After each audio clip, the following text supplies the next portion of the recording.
This episode is proudly supported by Anchor Food Professionals.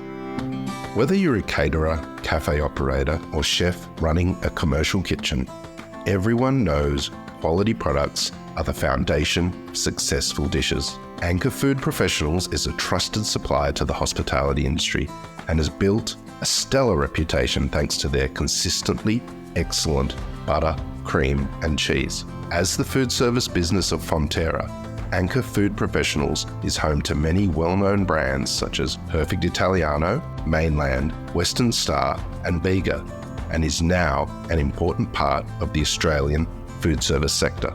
Anchor Food Professionals has a history of innovation and expertise in sustainable dairying that delivers a world-class product portfolio.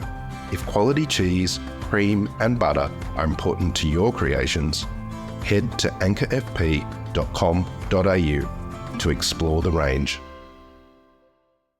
Probably what I've learned is that if you work in a team that that you enjoy working with, which is what happened in Rome, it doesn't matter how many hours you work, it doesn't matter how hard the work is. This is the Deep in the Weeds podcast. I'm Anthony Huckstep. Starting a new restaurant is one thing, but what's it like taking over the building of one of the country's most iconic establishments and then turning it into your own restaurant? Matteo Zamboni is the executive chef of Civico 47 in Paddington, Sydney. Matteo, how are you? Good. How are you? I'm good. It's great to get you on the show. You're in one of the most iconic restaurant sites in the country. How are things going at the moment? Oh, you made me feel the pressure now. Yeah, no, it's good. It's yes, it is an iconic site, and it's beautiful, and it's been good. It's been busy. Obviously, over the last year or so, it's been a bit up and down like everyone else, but it's going well, and we've had good response from the people, from the locals especially. So we're very happy on how things are going.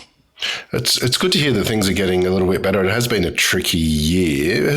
Was there sort of a moment just recently that things started to lift up and looked promising for the summer? Yeah, look, for us, it hasn't been too bad. Like even during winter, we had pretty steady winter. Of course, being a smaller venue, sometimes it's easier because you don't need to, turn over hundreds and hundreds of covers every day. But now, over the last few weeks, definitely we can see there's more people around, but also people are spending a little bit more, because that was one of the other things. People maybe would go out for dining, but they're not spending as much. So you're kind of doing the same the covers that you expected to do, but they don't spend the same money. So that's becoming all better and better now. I know it's been a couple of years now, but you took over the site of Lucio's, one of the most, an institution really in Sydney as far as restaurants are concerned. What was that like, taking over that site? Was it a tricky period? Yeah, look, we took over pretty much during COVID. So the idea was that the restaurant would open a lot earlier than it did. And then COVID, the second lockdown came, and at some point we couldn't even do the renovations anymore. And the place needed a lot of renovation. So we got stuck there. And then when we came back, we still had to buy, say, things like the plates and the crockeries and all of that. And that was all like delayed. It was that time where you couldn't get nothing, like whatever you buy was not available, and you had months of wait.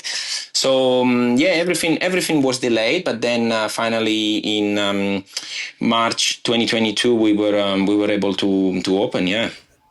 What was the local community and the regulars of Lucio's like with that transition once you opened? Yeah, look, I think probably and still now, but I'd say at least the first 6 months, every second person that would come in would say, I used to come to Lucio, they'll compare to Lucio. And we obviously coming here, we knew that this was going to happen, particularly in the area where we are in Paddington. It's a very, it's a neighborhood. Like there's a lot of people that would, they would have come here to Lucio for the last 25 years or 30 years. So we knew that there was a lot of legacy with that.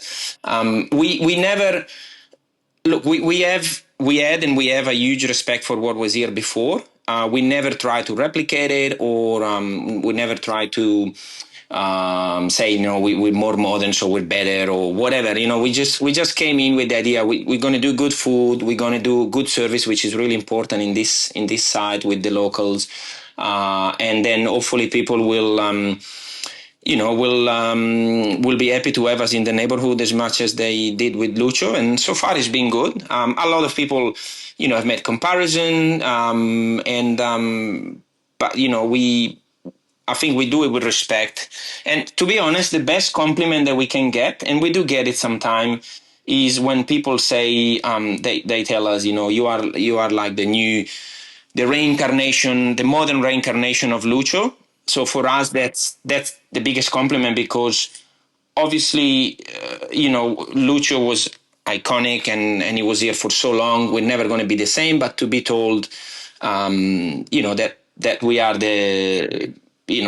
by some anyway, not by everyone. I'm sure that there'll be people out there that much prefer the old Lucio.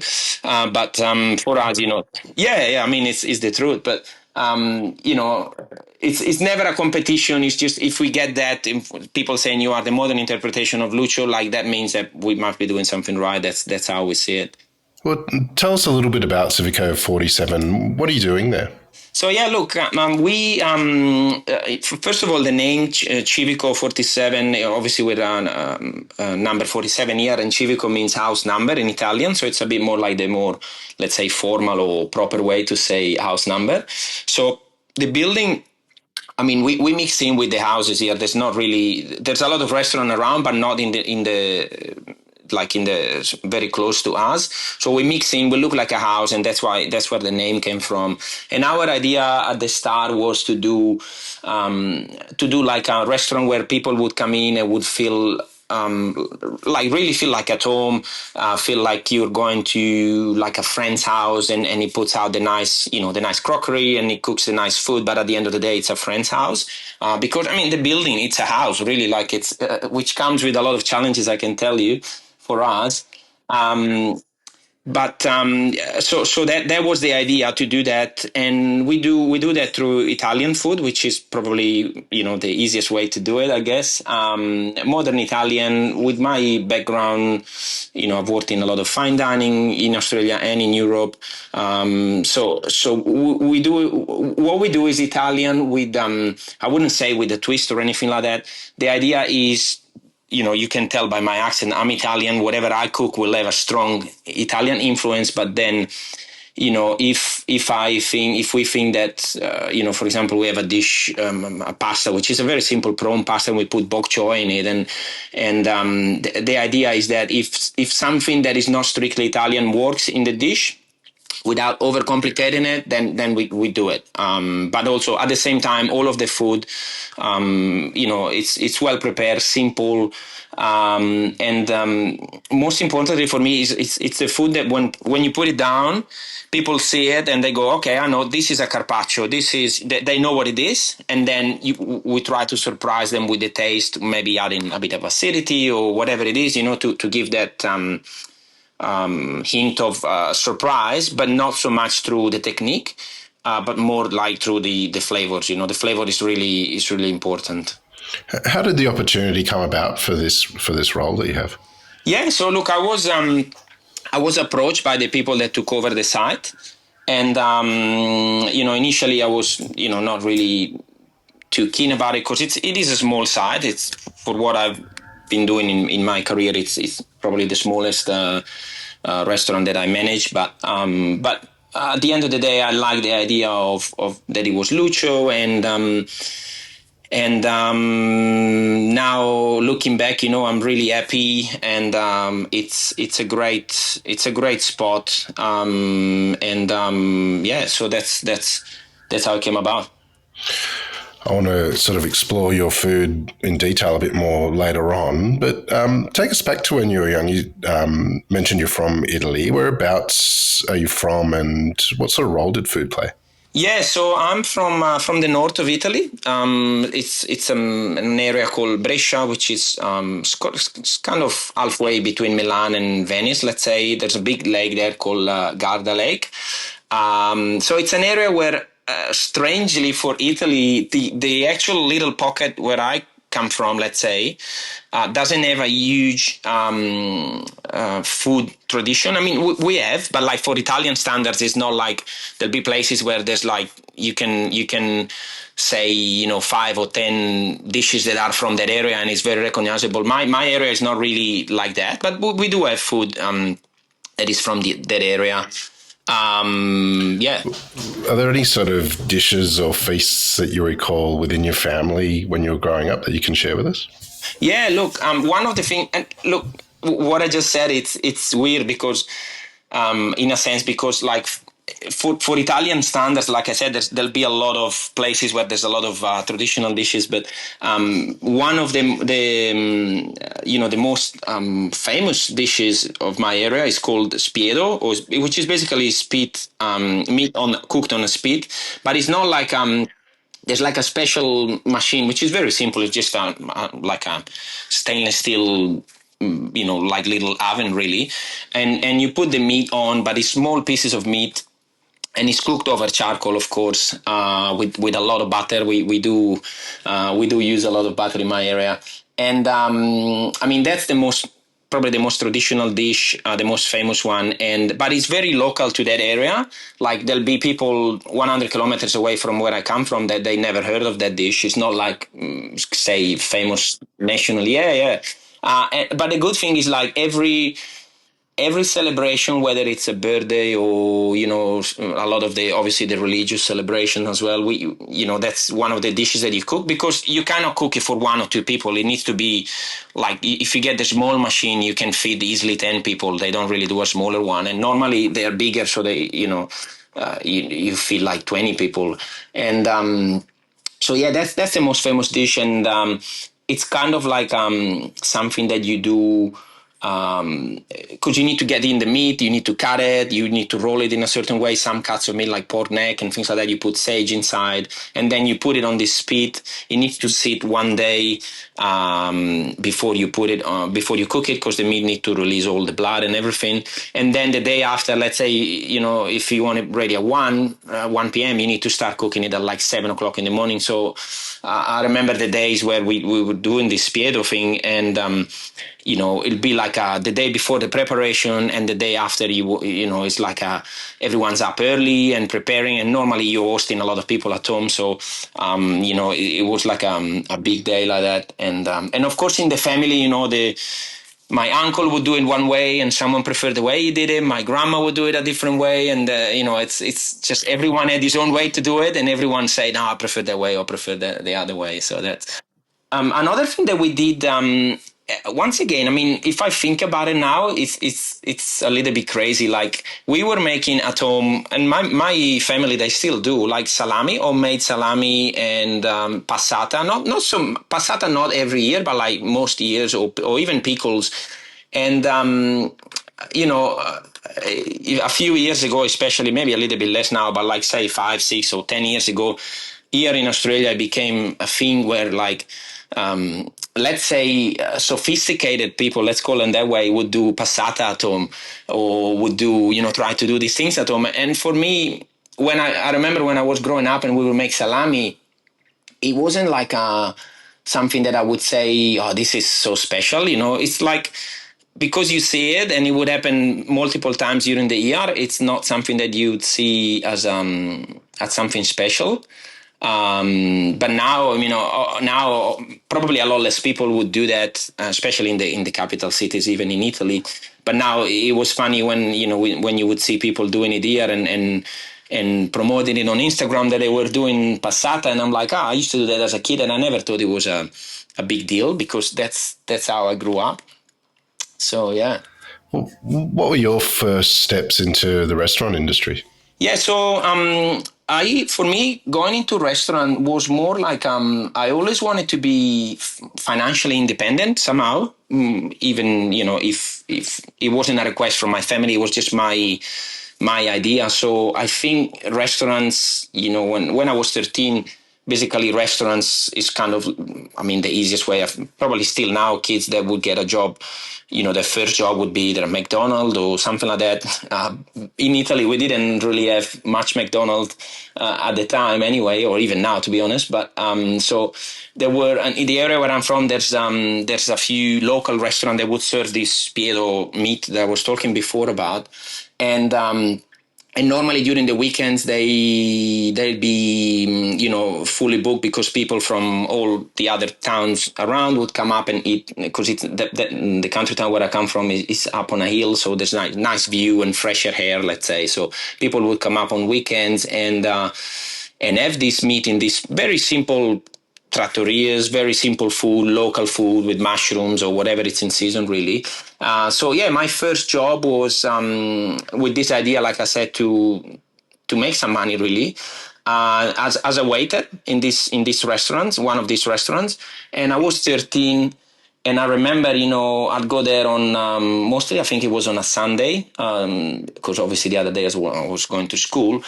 And I remember people, they one of the things that got stuck in my head is like, in Italy, we don't really have a culture of tipping. Like, leaving a tip is not really a thing, especially in simple restaurants. But people would give me this little, it was like a few dollars tip, because I was young and they'd see me like passionate about it. And I was on the floor, like I said, I wasn't in the kitchen.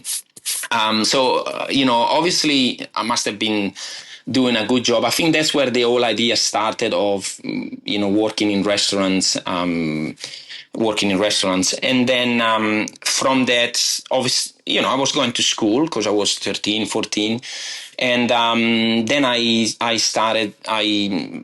went to the hospitality school, which is very different in Italy. There is like a 5 years, it's kind of like an high school that you do, and it's dedicated to hospitality. So you do study all branches of hospitality, but also you study, the normal stuff like Italian language or mathematics and all of that.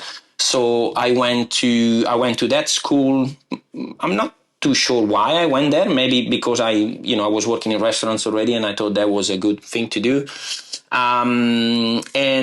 Basically, when the system in Italy for school is a bit different, we have a long summer break, which goes from roughly about mid-June to mid-September. And generally, people would, when school is finished, you stay at home and, go on holiday with your parents or whatever. But for me, I like that idea of going to work. So I would get jobs, that seasonal job on this Garda Lake, which, like I said before, is very close to where I come from.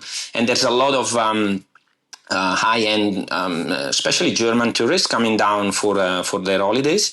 So there's a lot of restaurants, a lot of hotels, and for a couple of times I got a job, in one of these restaurants for like 3 months. So I'd finish school, a couple of days after school is finished, go and work.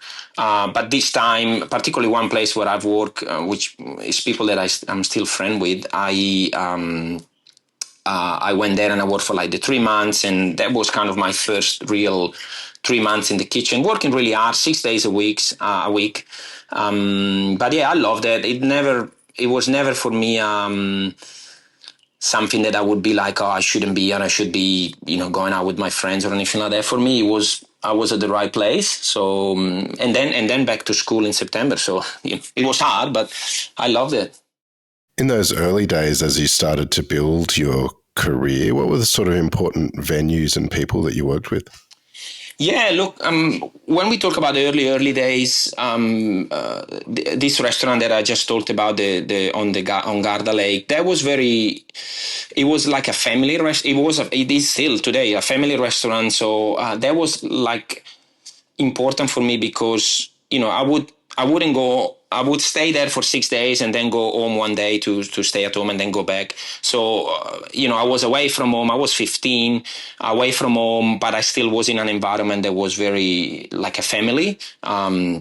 So that was important, and it was a good restaurant. Like we're talking about the year 2000, they had a pacojet machine, and I never seen a pacojet machine before. I think it was one of the first, especially for a small restaurant like that. They would make pasta made in house. So not only I learned a lot, and they had a passion for food and for good, for doing things the right way, but also it was a family. Like environment. The following 2 years after that, I went to London, and I worked in London. Completely different experience. That was significant as well in a completely different way. Especially, even my family, they tell me, when we talk about the past, sometimes they always say when I came back from London the second time, I was changed, in a sense that I was 16. Went to London for a few months working in restaurants, and first time I get on a plane, I go to London. I couldn't speak much English at all, and I remember I get there, and my friend and I, we had like a few $1,000 each or whatever it was, I can't remember. And when we get there, by the time we go from the airport to the city, we pay the bond for the house and this and that. We had, like, after 2 hours we arrived, we had no money whatsoever, and I was 16, and it's like, this was like crazy. And the kitchen where I was working, I guess it's kind of normal in some environments. It was like pretty much everyone was doing drugs, and that's what they were talking about the whole time. The restaurant was closed on Sunday, so on Saturday we'd go out, and everyone's doing these big parties, like in the rave parties. Some guy would get a message, and the rave party is happening there, so let's all go there. And we go there, and everyone is on drugs and things like that. It was crazy. The first year, and the second year was pretty much the same. So that was, I think, and the restaurant where I was working, they were good restaurants. They didn't have Michelin star or anything like that, but they were very good, very good restaurants. So I learned a lot in that sense, but I also got exposed to a world, not only, without going into the drug thing, but it's, it was really like going from being a teenager to an adult, really, and having to manage myself. So that was a significant change in that sense, like more like as a person, like growing up. And then, when I finished the school when I was 18, I pretty much started working straight away, and I wanted to do, I had this thing that I wanted to do Michelin star places. So I moved from my place where I grew up. I went to Rome, and I started working there in Michelin star places. I worked for a year and a half in one place that had 1 star, and then in Rome it's still there now, this restaurant which has 3 star, and they still have 3 stars today. And I really wanted to work there, and that was a significant milestone for me when I worked there, but also the way I got in. I used to it was very hard to get in restaurants, in that kind of restaurant at the time. It's probably much easier now because not so many people want to do this job anymore, but at the time it was literally like they had a pile of resume there, and when they needed someone, they just pick through and get the best candidate, which was someone with a lot more experience than me. But what I did, I used to call up in the afternoon the restaurant, because it was still the way to do it, I guess, and they reply from the reception or whatever, and I would say, can I please speak to the chef? And they'll say, of course, the chef is not here. Who are you? What do you want? Kind of thing. And then pretty much all the time, and then 10 minutes after I call again, if the same person replied the phone, I could recognize the voice. I would just hang up until a different person would reply, and then I'd do the same question. And it was funny. Like, I used to do it, like, I don't know how many times I did it, because it was mostly the same person reply. And then finally one time a different person reply, and she puts me through to the kitchen. And I'm like, oh, this is great. So I get to speak to the chef Heinz Beck. It's a very, very famous. They had like 3 stars for almost 20 years or something. Yeah. And I speak to him, and I get long story short, I get a job interview, and then, in the end I got the job. But it's just funny how, I had to call up, and 90% of the time, if not more, I just hang up the phone, because it was just the the same person. Yeah, so that was funny. But working there for me was, they had 2 star when I started. And we got the 3rd star. I was lucky to see that happening after maybe 6 months that I was there. So, and I was very young. I was 21 or 22, 21, I think. Yeah, 20 actually, 20, 21, something like that. And, when we got the 3rd star, we were on national TV live. And for me, it's like that was big. But also, working there to see that level of precision and to really see like the food. Even today the food that they make in that kitchen is not like the most advanced or technically crazy or anything like that, but it was just very, very incredibly consistent. And that's what I think I learned a lot there about consistency. And still today, that's, I think, any level, no matter if you're a cafe or if you're a top restaurant, consistency is the key for a good business, I think.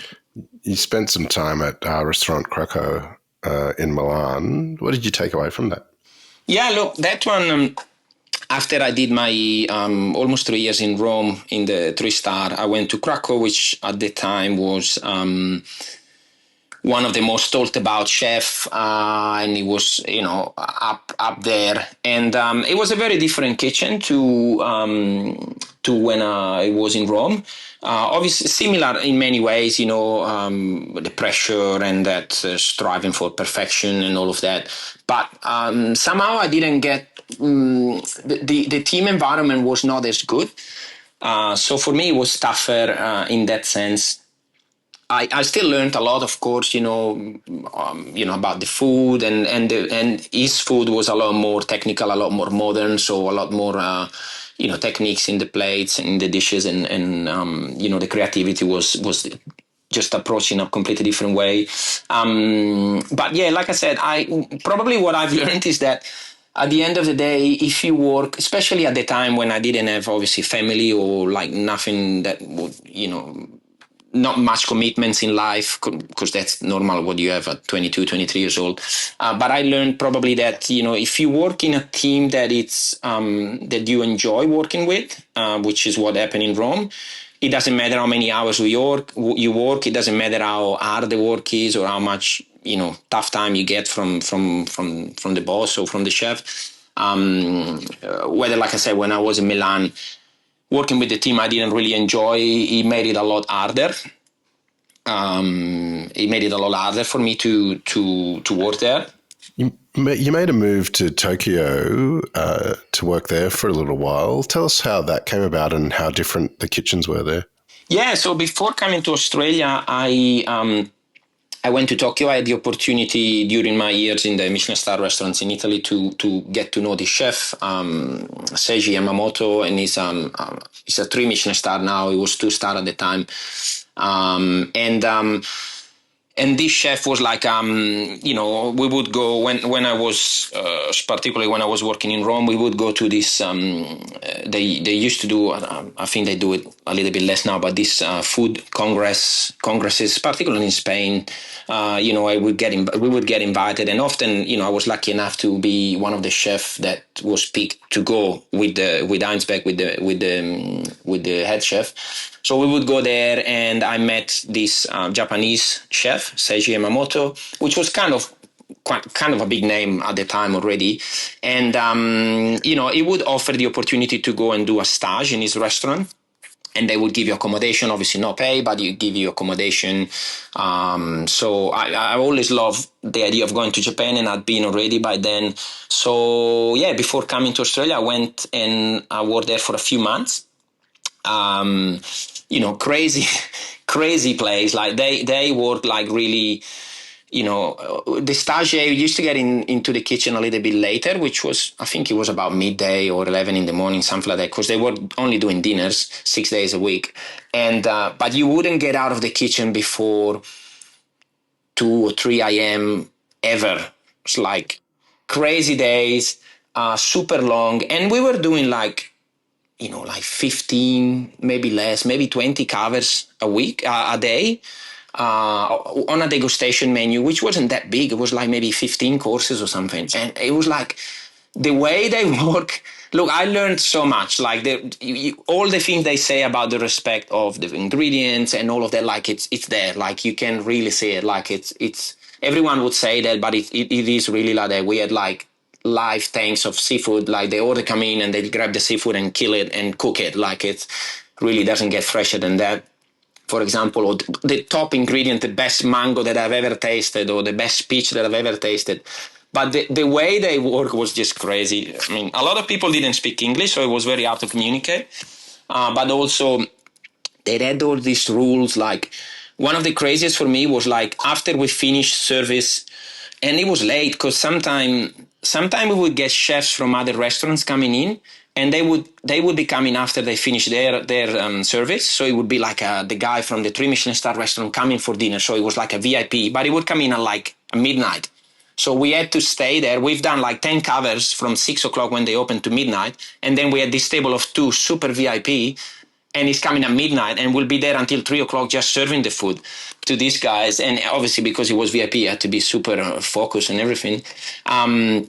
But yeah, the crazy thing was like we couldn't start cleaning the kitchen, which wasn't an open kitchen, until the service is finished and the chef has eaten. So we finish service. We need to cook for the owner, for the chef, and he would sit down, start eating, and then we can start cleaning the kitchen. So we would be pretty much, I don't know what we were doing, to be honest.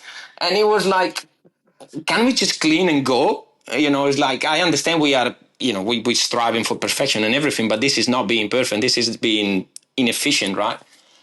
So things like that, like rules like that. But also at the same time, 2 or 3 nights a week, maybe more, the chef would take everyone out. So we'd finish the service. He would pick a few of the kitchen and say, we go out.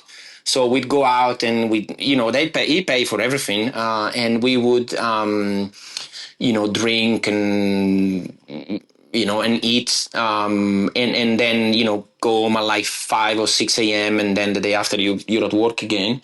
But, it was just crazy to think how,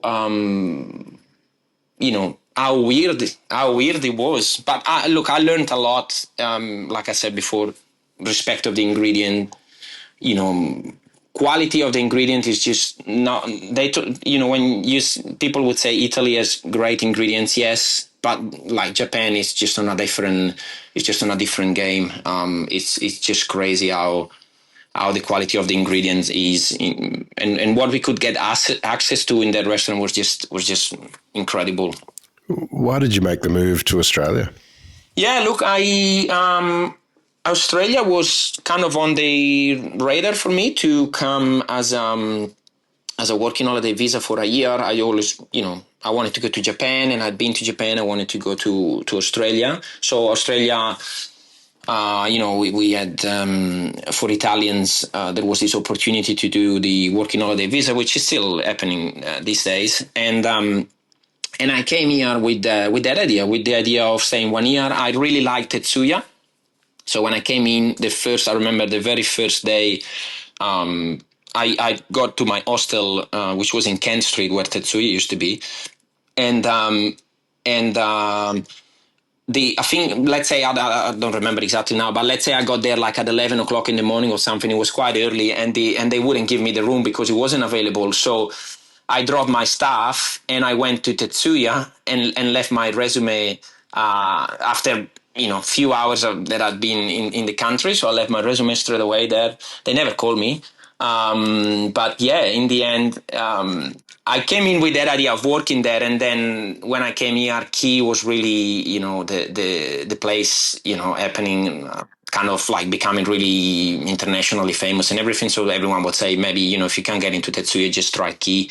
And I did in the end. But yeah, Australia was out of just wanting to come here for a year. And as I always say, that year is still hasn't finished, I guess. Tell us about sort of those first couple of years. Where did you get your foot in the door, and who have you worked with in Australia? Yeah, so when I came here, I knew through other people, I knew Alessandro Pavoni from Ormeggio. So I contacted him because I did drop my resume at Tetsuya, but I wasn't just going to wait for them to call me. So I contacted Alessandro, and I ended up working there pretty much straight away after a couple of days. That was Ormeggio. The speed was just open. It opened like I think like a couple of weeks before I arrived or something like that. So it was very, very fresh. So I worked there and, I straight away, I used to live in the northern beaches and I started kind of surfing. Really, I was like, this is like the dream place. I on a day off, I go to surf. The pay compared to what you would get in Italy was like it seemed anyway, it wasn't, but it seemed like a lot more. So I thought this is a great place to be. And I enjoy working there, working with Alessandro. It was very different in Ormeggio to what it is now.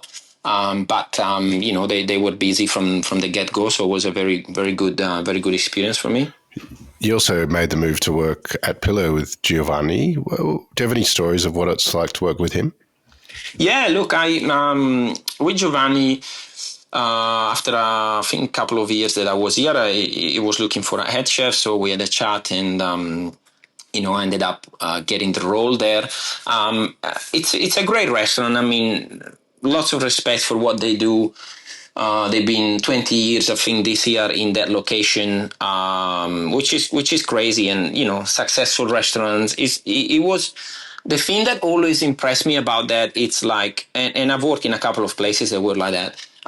Whoever you pretty much whatever person you speak to, and you end up saying, what do you do, blah, blah, I'm a chef. Okay, where do you work? And you'd say, I work at Pilu, and they'd be, yeah, I know Pilu. And this was from the taxi driver to the wealthiest person that you've ever spoken to. Like, they all not to say that taxi driver cannot be wealthy, but it's just to say that everyone knew the restaurant. And that for me was always like if you make a restaurant that everyone knows about you, and everyone knows about you, that means you must be doing something good, right? So that was that was one of the things. But yeah, working with them, look, I learned a lot. It's a big restaurant in a way, very busy, especially during summer. So it was very challenging. The kitchen is quite small, and there's a lot of challenges.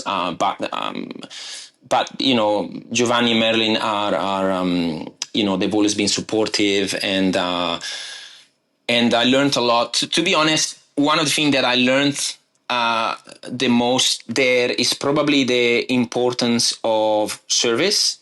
I'll say this story. Hopefully, Giovanni's not listening to. But basically, we would do like this, wine dinners or these things, and then at the end, the whole kitchen team goes out, and we had the kitchen team and the front of house team. And Giovanni would often say, in the public speech they was doing with the customer, that he would say, for me, the front of house, it's more important than the kitchen, kind of like that. And we were always going like, oh, why is he saying that? Like, it's not nice. And I mean, I to this day, I wouldn't say it probably the same way he said it sometimes. Sorry, Giovanni, but I understand. After a few years, I understand what it means, and I see it a lot here at Civico. We are a local restaurant.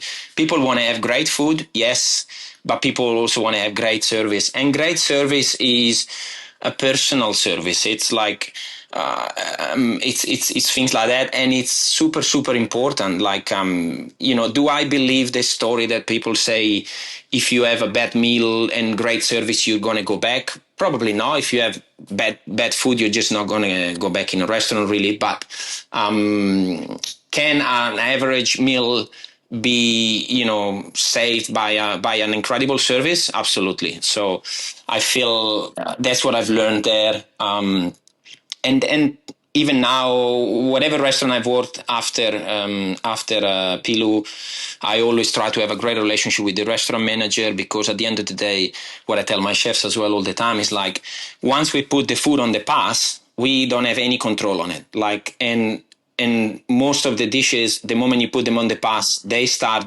deteriorating their quality because, they get colder, because they get dry, because whatever. So the better relationship you have with the people that will serve the food that you cook, the more chances you have that they will be passionate about it. They will be, making our job as chef shine, really. Because, we only get to that line. There is that line, and then after that line, the food is gone. And whatever happens there, it's out of our control. So that's very important. Well, let's talk about your food. Is there a dish or two that you can tell us about that sort of speaks of what you're doing there? Yeah, look, we have a few dishes here that we have on the menu since day one, or almost day one, some of them. The reason we have them is not because we need to have a signature dish, it's just because they get praised and people ask for it. For example, one of the dishes that I'm probably the most proud is our duck dish. So it's a duck that we get dry aged ducks, and then we cook it on the crown in different stages, and then we finish, take the breast off and finish it on the plancha, and we serve it simply with mandarin oil dressing and some wheat loaf and a little bit of mizuna, which is more like the vegetable sort of component of the dish. But a lot of people would say, this is the best duck I've ever had, or this is one of the best duck that I've ever had. And for me, like, you look at the dish, even it's super simple. There's what is it, 1, 2, 3, like 4 ingredients. There's no, obviously there's technique in the way we cook the duck and the produce, obviously, but that's probably what my food is becoming more and more. I'm a bit older now, so you start off really to get like a way you like cooking, and like the way you cook becomes more and more your way. And I think that dish represents it the most, because, like I said, it's super simple. It looks great in the plate, but it looks very simple. It's not something that would take days to make. It's just relatively straightforward in that sense, but yeah, it gets incredible feedback, and yeah, that's what I love about it. Well, you're doing amazing things there in such a small space as well. What do you love about what you do? Yeah, look, what I love here at Civico is the relationship that we get with the customers. It's an open kitchen. A lot of people come in, and when you come to Civico, to go to your table, 85% of the time, if not more, you need to walk past the kitchen. And I really love to see, people coming in, and they always look at us, and, they say hi, or when they leave, we say thank you. And a lot of people will stop by, and, if they had a good experience, they'll let us know. Hopefully if they had a bad experience, they don't tell us. It's better they tell us than leaving a bad Google review, but yeah, that's the part that I love the most, like to see really people kind of interacting with us, and with the people that come more often, even obviously the front of house, but even as we know their name, and they want to come in and they want to say hi to the chefs, or say hi to me, we have a chat, and that's for a location like us, and for the way we look like a house, it's like, I think it helps us to nail that concept of being like making people feel welcome. Yeah. Well, it's wonderful to catch up with you, Matteo, and have you on Deep in the Weeds. Very much looking forward to where you take everything from here. Please keep in touch, and we'll catch up again soon. Thank you, Anthony. Thank you very much. This is the Deep in the Weeds podcast. I'm Anthony Huckstep. Stay tuned as we take a deep dive into the lives of the incredible people who ply their trade in the food and hospitality sector. Special thanks to executive producer Rob Locke for making this all happen. Follow us on Instagram at Deep in the Weeds Podcast, or email us at podcast@deepintheweeds.com.au. Stay safe and be well.